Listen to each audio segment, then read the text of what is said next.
Welcome to Module 203G on HVAC rooftop units. Now that we have a better idea of the components that make up a rooftop HVAC unit, we're going to take a closer look at the operation of the unit itself. There are two new components to introduce you to, and they're both different types of ignition systems. The first one is called the Intermittent Ignition, which will provide a high voltage spark to ignite a pilot light, and then the pilot light will start the burners. This uses an ignition transformer and a control module in order to operate. The control module is also responsible for controlling the pilot gas valve and the main gas valve, and it works with a flame proving device to ensure that the pilot is lit properly. The other new type of ignition system we have is called direct ignition. This does not use a pilot light, and therefore it also has a shorter sequence of operation. It will ignite the burners directly.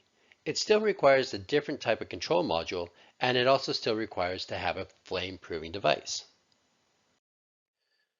The heating sequence of a rooftop unit is similar to any other type of heating system that we've looked at so far and uses a closed loop heating control. The call for heat comes from the thermostat, and that starts a combustion motor and closes the air proof switch. Then the ignition is started, either using the intermittent ignition or the direct spark ignition. The plenum warms up and the blower will start, and some units will start the blower motor immediately. The blower delay module is an optional thing. Once the room warms, the thermostat will open again, the gas valve will close, turning off the burners, and the blower fan continues to blow until the plenum is properly cooled off again. In comparison, the cooling system is a much simpler sequence. There's a call for cooling, the compressor and condenser fan will start, as well as the blower fan. The air will cool off, the thermostat is happy, the system shuts off, and it all starts again. This is the exact same cycle that we'd see in a residential air conditioning system. For the ventilation and the makeup air unit operation, it is responsible for replacing the building air with fresh air, and this is a vital operation for some businesses. This can be manually operated with a fan switch, and it can also be interlocked with a separate exhaust fan. The makeup air is responsible for continuous air replenishment regardless of the heating and cooling functions, and some makeup air units will require that the air is preheated before it enters the building using the system burners. This will do this in cases where there is no call for heat, but we still wish to replenish the inside air. And by preheating the air, we prevent a drastic drop in the internal temperature. Instead of having a full heating and cooling system, some businesses need what is called a makeup air unit. Its function is to provide continuous air replenishment regardless of what the heating and cooling functions are. This is a simplified unit and that is interlocked with a separate exhaust fan.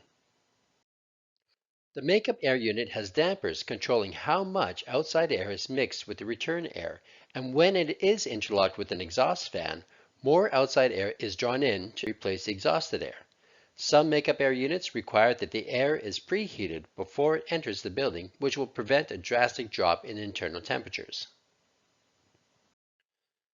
Let's take a look at some of the businesses that require to have a makeup air unit. Commercial kitchens require one in order to exhaust any of the combustible byproducts coming from their stoves and their cooktops. The makeup air operates with an exhaust fan, and if the outside air is too cold, the system will preheat the air. There's two types of preheating systems that can be used inside a commercial kitchen. The first type is called a direct fired system, in which the air passes through the combustion chamber.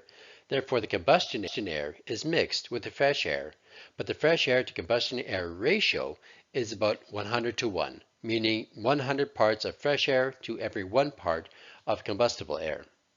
This is allowed in commercial kitchens only, since we already have combustion interacting with fresh air anyway.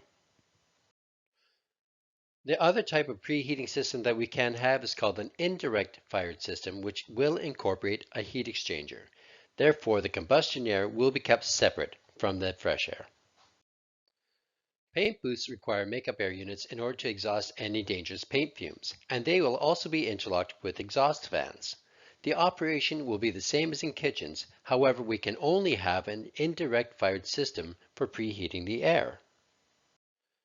Parkades require a makeup air unit in order to exhaust any dangerous levels of carbon monoxide from the vehicle exhaust, and the makeup air unit is there to replenish with the fresh air. This type of system utilizes CO detectors and a CO controller, and the CO controller automatically will start the exhaust fans to remove any excessive carbon monoxide that's inside the air. These systems may or may not be preheated. You have now reached the end of this objective. Review your module, complete the knowledge check, and then continue on to the next video.